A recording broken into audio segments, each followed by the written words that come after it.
আজকে আমরা লক্ষ্য করলাম যে বাংলাদেশে আইনের শাসন বলেন আর সত্যিকার অর্থে মানবাধিকার বলেন, গণতন্ত্র বলেন, প্রতিটি জিনিসই যে কারণে মুক্তিযোদ্ধারা 1971 সনে অস্ত্র হাতে রণাঙ্গনে যুদ্ধ করেছিলেন, সেই কারণ কিন্তু সত্যিকার অর্থে মুক্তিযোদ্ধারা অনেকেই দেখে যেতে পারেননি এবং বিগত 15.5 বছরে পতিত এবং পলায়নকৃত স্বৈরাচার মুক্তিযুদ্ধের সকল চেতনাকে ভুলুণ্ঠিত করেছে। তারা গণতন্ত্রের কথা বলেছে, গণতন্ত্রের টুটি চেপে ধরেছে। তারা মানবাধিকারের কথা বলেছে, মানবাধিকারের চরমতম লঙ্ঘন হয়েছে বিগত 15.5 বছরে। মানুষ গুম হয়েছে, আয়না ঘরে থেকেছে, পাখির মতো মানুষকে বিনা বিচারে গুলি করে হত্যা করা হয়েছে, লক্ষ লক্ষ মানুষকে মিথ্যা গায়েবী মামলা দিয়ে হয়রানি করা হয়েছে।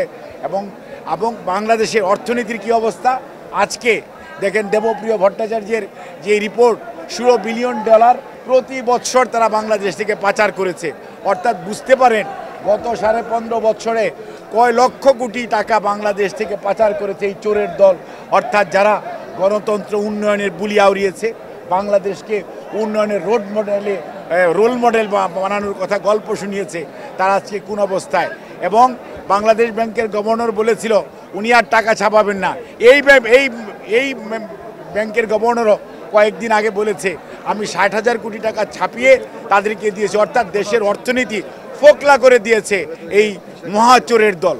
কাজেই মনে রাখতে হবে, তারা দেশের গণতন্ত্র ধ্বংস করেছে, সেটিই শুধু নয়, বাংলাদেশের অর্থনীতিকে পঙ্গু করে দিয়েছে। বাংলাদেশের প্রত্যেকটি প্রতিষ্ঠান, আইন শৃঙ্খলা বলেন, আইন আদালত বলেন, কি অবস্থায় গিয়েছিল। একটা সাপ্লিমেন্টারি চার্জশিটের মাধ্যমে আমাদের দলের ভারপ্রাপ্ত চেয়ারম্যান জনাব তারেক রহমানকে 21 আগস্ট গ্রেনেড হামলা মিথ্যা মামলায় জড়িয়ে তারা কি সাজা দিয়েছিল। আজকে কিছুক্ষণ আগে রায় বেরিয়েছে, হাইকোর্ট সেই সমস্ত রায় খারিজ করে দিয়েছে। অর্থাৎ আইন যখন তার নিজস্ব গতিতে চলে, তখন সত্যিকার অর্থে মানুষ আইনের সেবা পায় এবং আদালতে আশ্রয় পায়।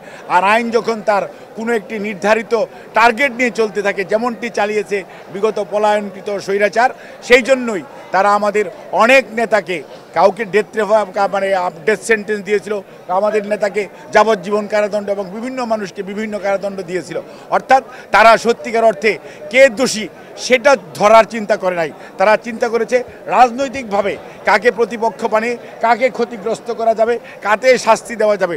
সেজন্যই কিন্তু এই 21 আগস্টের মতো আনফর্চুনেট ঘটনা আমরাও চাই না।